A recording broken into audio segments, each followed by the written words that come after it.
Chapter 22, Vivian. Vivian Lee had always been a good observer. It was the first skill her mother had taught her long before swordplay, long before negotiation, long before the art of seduction or doublespeak. She learned to watch and, even more importantly, to listen.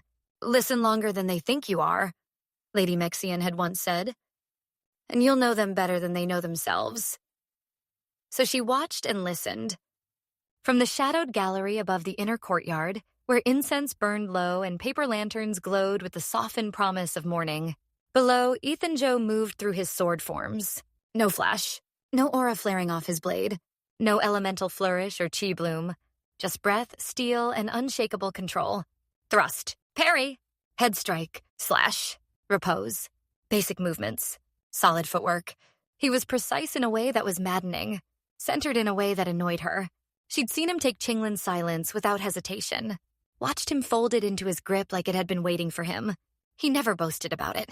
He trained alone every morning early enough that he thought no one noticed. But the truth was, everyone noticed. Her father, her mother, her brothers, their retainers.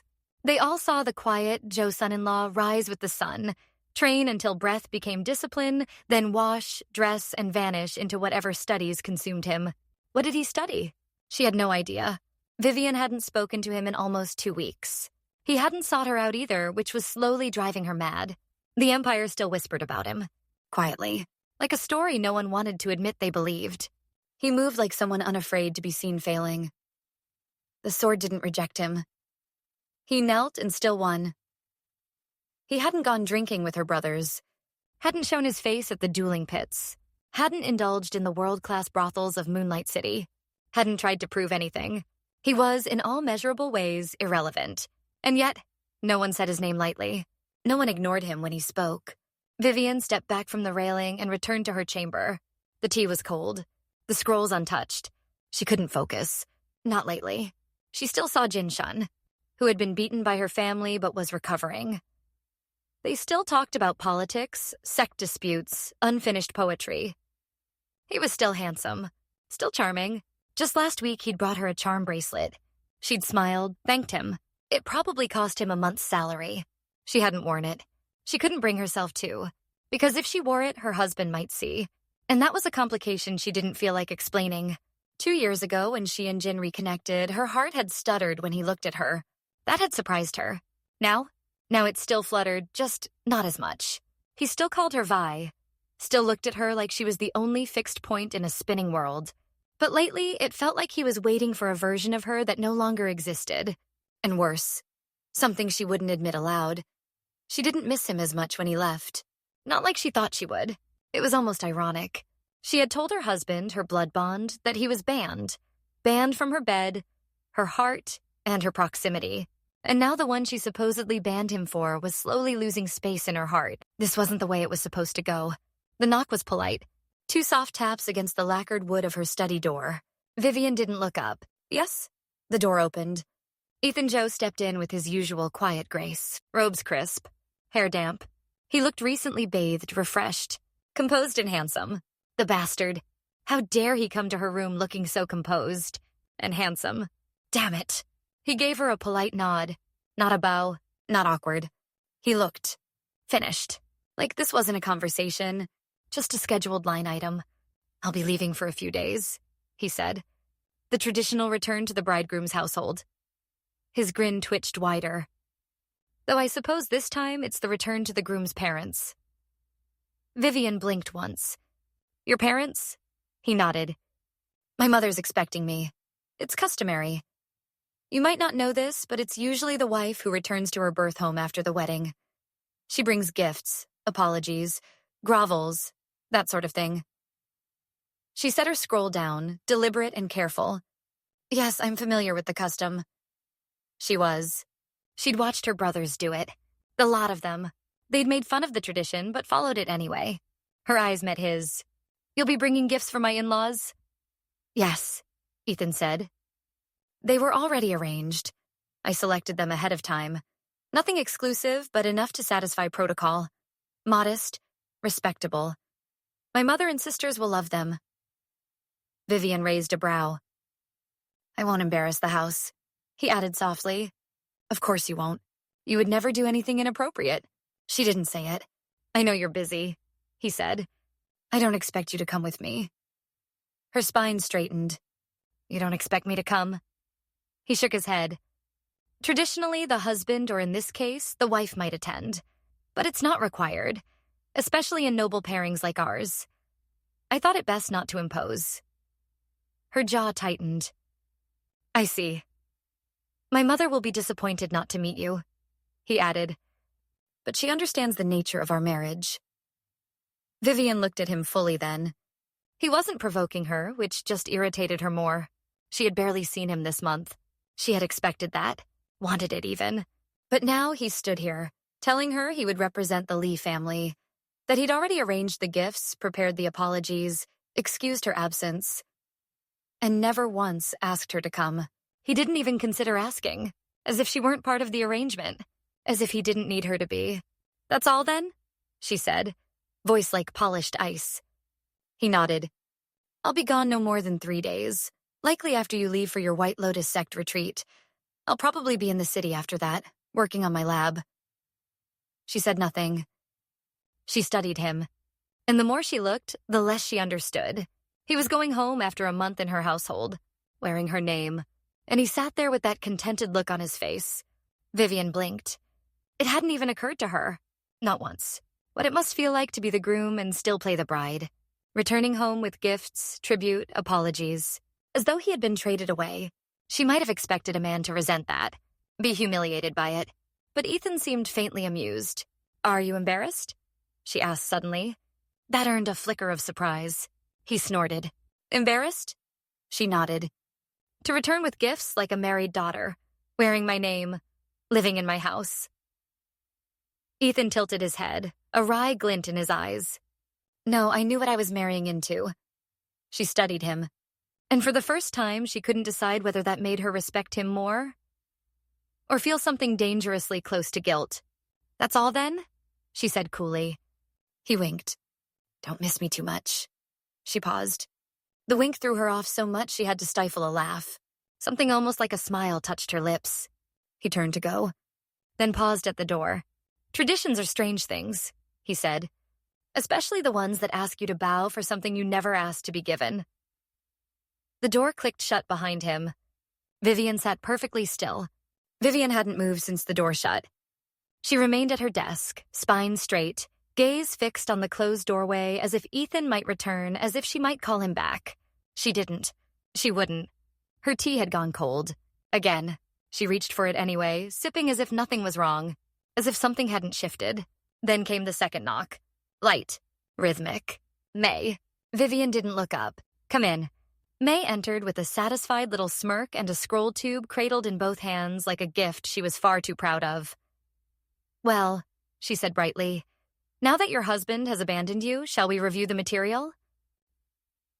Vivian gave her a look. He didn't abandon me. Right. May dropped the scroll onto the table. Let's call it a tactful exit, then. Vivian unrolled the scroll. I didn't ask for a background check. You didn't stop me either. She glared but picked up the scroll, which was densely written, annotated in May's tiny script. Investigation. Ethan Joe of the House of Joe. Vivian read the first lines and paused. Imperial Academy? Yes. As you know, the Imperial Academy is one of the top 3 in the Empire, May said, already pouring a second cup of tea for herself. Graduated early. Honors in alchemical theory, applied cultivation science, and arcane infrastructure. Triple major. He won 2 independent research grants. One of them was shut down for pushing into bloodline stability testing without oversight. Vivian's brow arched. Impossible. Is that even allowed? Oh, it gets better, May said, sipping. He was shortlisted for a personal apprenticeship under the Imperial Registry, but withdrew before it finalized. No one knows why. They say he has eidetic memory. Vivian looked up. So he's brilliant. What is eidetic memory? Scary brilliant. It means he remembers everything he sees, reads, or hears with perfect recall. She scanned down the page. Medical alchemy. Core resonance theory. Artifact calibration. the kind of projects nobles begged their heirs to be part of. And yet here, Ethan was married into her family, training alone at dawn and quietly disappearing into studies no one asked about. Was he a research specialist or a combat developer? Research, May said, mostly. But he was also part of the Imperial Experimental Combat Group for 2 terms. His goal was to try to codify combat learning. Vivian's mind flashed to the match with Nathan. The way Ethan had moved. Not strong, but fluid. Too fluid for a pure scholar. She kept reading. Then she found it. A name buried in the social ties section. Claire Wang. May raised her eyebrows. Ah, there we are. Vivian's fingers tensed. He was involved with her. I knew that. May continued without looking up. Long term. Started in their pre-academy days, but really began courting in university. No formal engagement, but apparently she visited his dorm more often than she visited her lectures. Vivian didn't realize she'd spoken aloud until the words were out. Why would you look into that? May blinked. I look into everything. I know you wanted me to, and you'd be pissy until I did, but you were never going to ask. Vivian scowled. It's irrelevant. Of course it is, May said sweetly. But if I had to share a name with someone, I'd want to know who used to whisper it. Vivian rolled the scroll back with too much force. The room went quiet for a moment. She turned away from the desk, stared out the window. He was gone now, headed toward a home she'd never seen. A mother she hadn't met. A life she'd made no attempt to understand. She had told herself she didn't need to. That the marriage was functional. Political. Clean. She was Vivian Lee. She commanded relationships.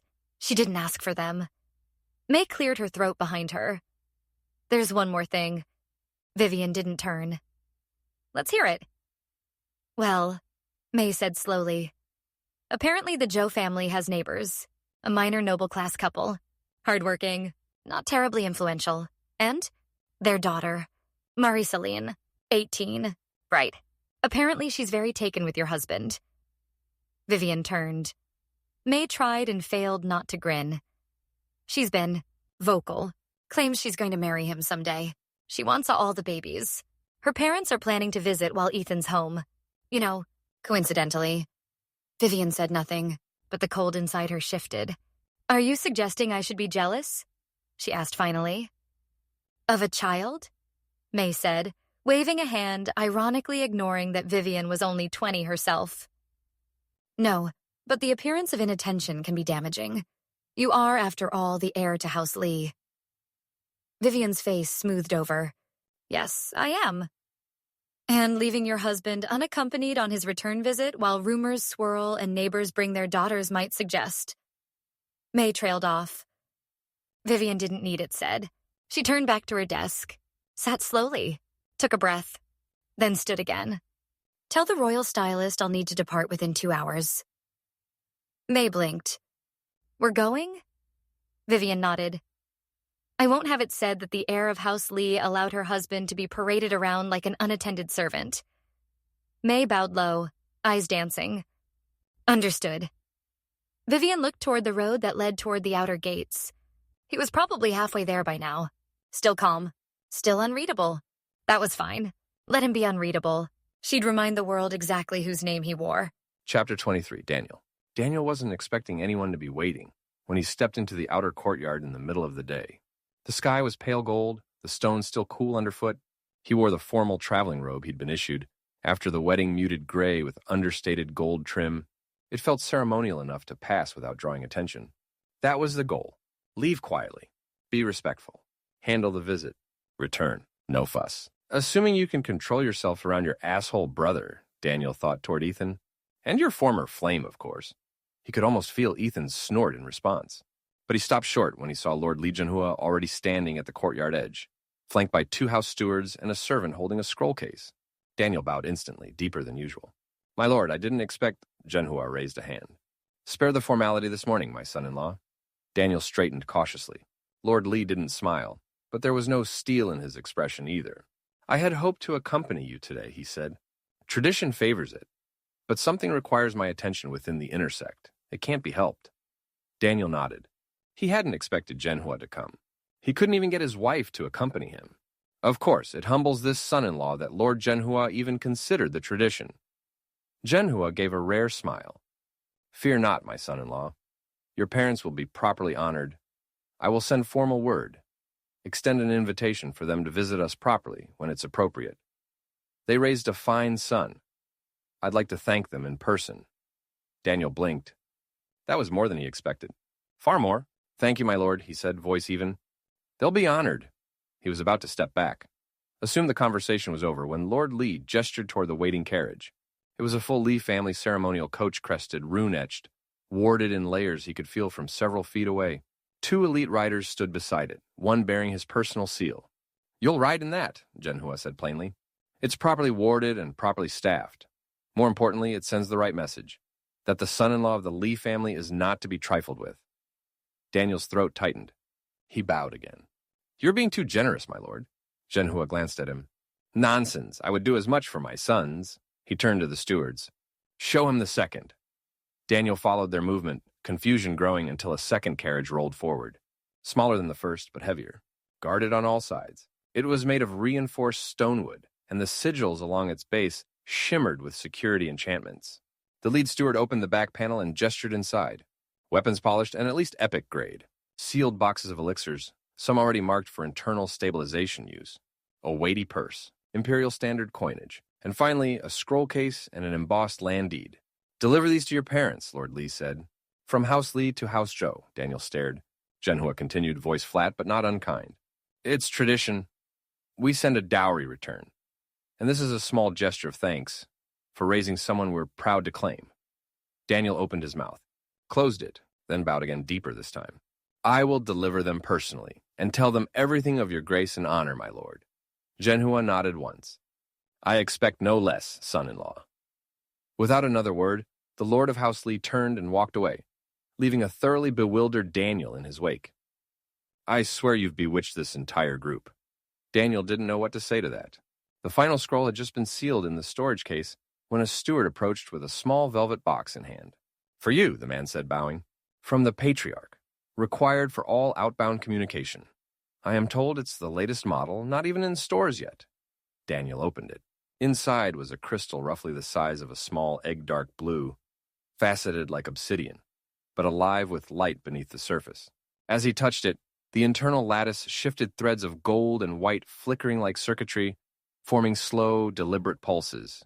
It didn't feel like a gem. It felt like a magical smartphone spell-threaded, state-bound, tuned to an invisible network. A communication device, a locator, a tracking system, a tool for surveillance and connection.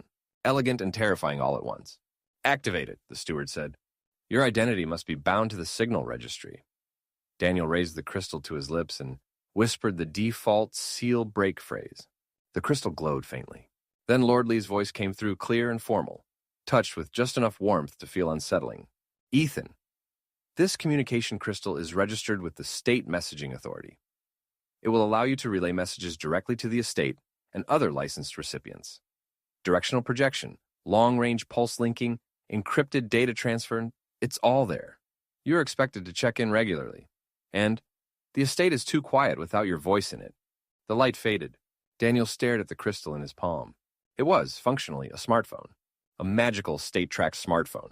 Encrypted. Monitored, connected to systems he didn't yet understand. Built for a clan heir and tethered to a network that reminded him who was watching. He had no idea what to say, so he said nothing at all. He stepped toward the carriage, handing the crystal off briefly so it could be registered into the regional scrying index. One of the estate's logistics officers murmured a few incantations and handed it back, sealed with the Li crest. As the servants completed final checks, movement on the far side of the courtyard caught his eye. Vivian. She stood in her formal outer robe, flanked by 2 aides deep in discussion. She looked radiant, sharp, completely uninterested in him. But then, briefly, her gaze flicked over. Daniel raised a hand, just a wave. No flourish. She didn't smile, but she nodded. And somehow, that was enough. He climbed into the carriage and sat back, letting the motion of the wheels cradle him as the estate gates fell behind. Chapter 24, Caleb. The carriage rocked softly beneath him, the wheels humming over stone as the city began to thin behind them. Trees blurred past the window. Low walls rose and fell like breath. The steady rhythm of travel gave him time to think, something he did too much of lately. Claire sat across from him, calm as ever, her hair braided high, her eyes focused on a tactical projection crystal displaying the tournament bracket preliminaries. She hadn't looked at him once. Caleb didn't mind. She'd look when it mattered. He leaned his head back, fingers laced behind it, eyes half-lidded. From the outside, he was relaxed, powerful, controlled. But inside, he was burning, not with rage, with purpose. People were getting it twisted again. He'd been reborn into this world with memory, drive, and vision. A rare, brutal gift. And what had he done with it? He'd reclaimed what should have been his. Claire Wang, the rising star of the Wang family. The girl who'd ascended in the last life into something mythic, untouchable. Who would have crushed demons on the battlefield and rebuilt entire sects in her wake? He had her now. Not Ethan. Not the scholar. Him. But nothing sat right. The Empire had started whispering Ethan Joe's name. Not loudly. Not like Caleb's. But enough. Enough that it bothered him. He remembered the footage. The star-forged sword Chinglin's silence, placed in Ethan's hands as if it were the most natural conclusion. The duel with Nathan. The kneeling moment with Jin Sun. People had called it restraint, dignity, strategy. Caleb snorted softly. It was a performance. Ethan had always been clever, cautious, good at surviving. He'd probably done something smart, something politically neat, and now Lord Lee had decided he was useful for a little while. But when the Lee family started to fall apart, and Ethan would be discarded like a broken sword. Vivian didn't want him. The marriage hadn't even been consummated. That was the real scandal no one wanted to say too loudly. Caleb had heard the whispers in the brothel parlor just days ago. Vivian's keeping the scholar in the guest wing, and Jun Shun's the one who gets her smiles. Apparently she was livid with him for embarrassing Jin Shun. The rumor's all that bowing and scraping was for show, and Lady Lee saw right through it. It was obvious. Vivian hadn't looked at Ethan. There was no way he could have come up with such a brilliant political move on his own. Clearly, it was Lord Lee trying to undermine Vivian's attachment to Jin Shun, but nothing had changed. Vivian always gravitated toward people like Jin Shun, not out of love, so in Caleb's humble opinion, out of control. Jin Shun would never challenge her. Ethan might try, but not enough to matter. He was weak, and weak men couldn't stand up to Vivian Lee. And when House Lee finally collapsed under the weight of its own arrogance, Vivian would lean more and more on Jin Shun. Who would eventually betray her? Caleb was looking forward to watching it. And Ethan? Ethan would either be dead, tossed aside, or infected with whatever sickness was rotting the Lee family from the inside.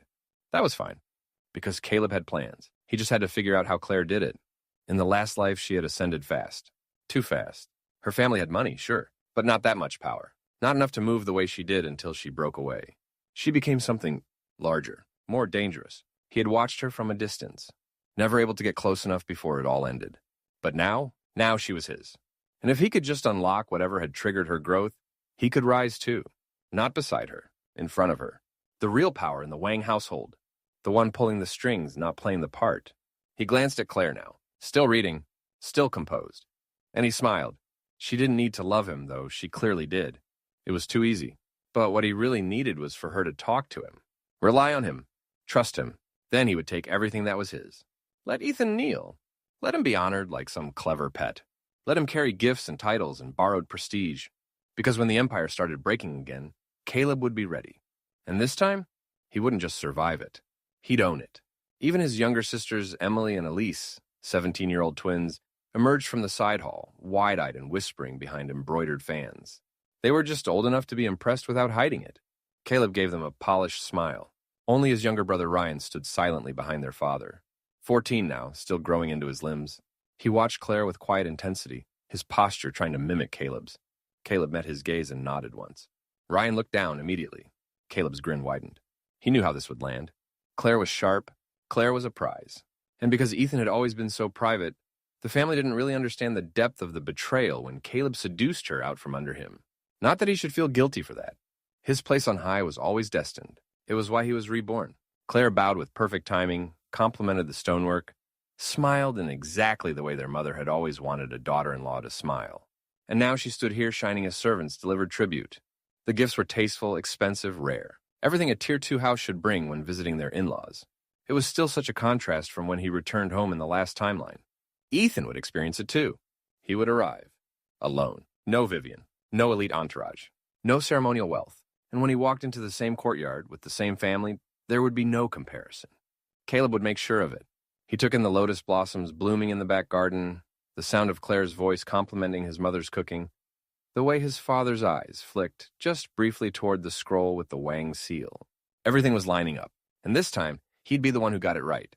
The sitting room was warm with the scent of fresh tea and too many expectations. Margaret Jo sat in her favorite chair, porcelain cup in hand, the carved arms of the seat worn smooth by years of family gatherings. She smiled brightly as Claire leaned forward with practiced elegance and placed a second cup into her hands. Claire looked perfect, of course. Not a fold out of place, not a hair out of alignment. She made it all look effortless. To their right, the twins, Emily and Elise, sat side by side on floor cushions, trying and failing to look composed. They were practically vibrating with the excitement of having Claire Wang in their home, the daughter of the Wang house. The woman who had walked into the Jo household and made it feel like they mattered. Caleb sat just to the left of his father, watching it all unfold like it was a performance meant for someone else.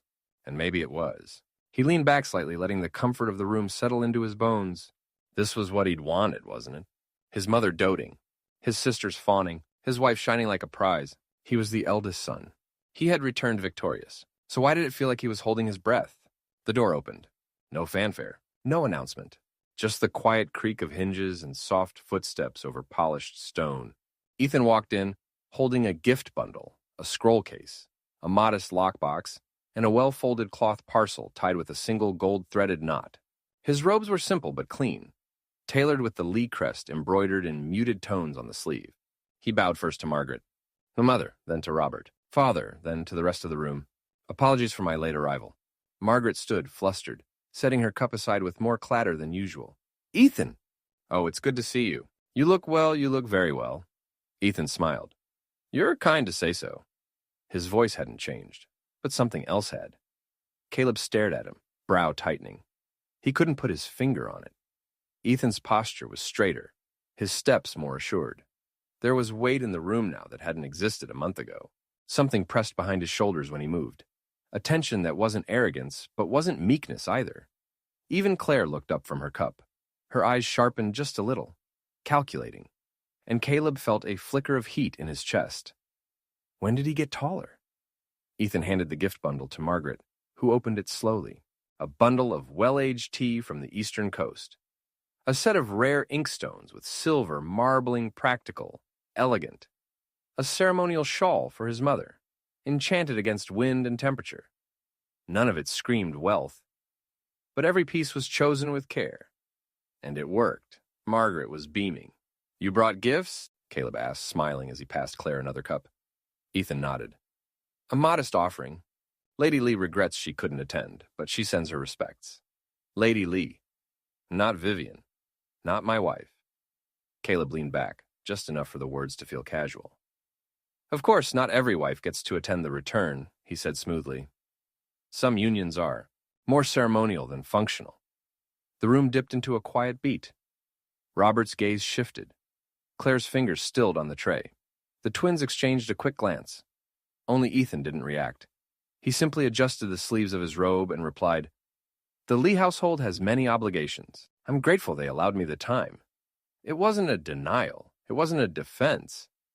But it made Caleb want to grit his teeth. Margaret cleared her throat too loudly. Well, the gifts are lovely. Truly. I'll wear this at the next harvest dinner. I already know the neighbors will ask where it came from. The twins nodded enthusiastically, already crowding around to peer at the inkstones. Ethan smiled again, just slightly. Robert Jo said nothing, but he was watching. Watching Caleb, watching Ethan, weighing them. And Caleb hated how familiar that felt.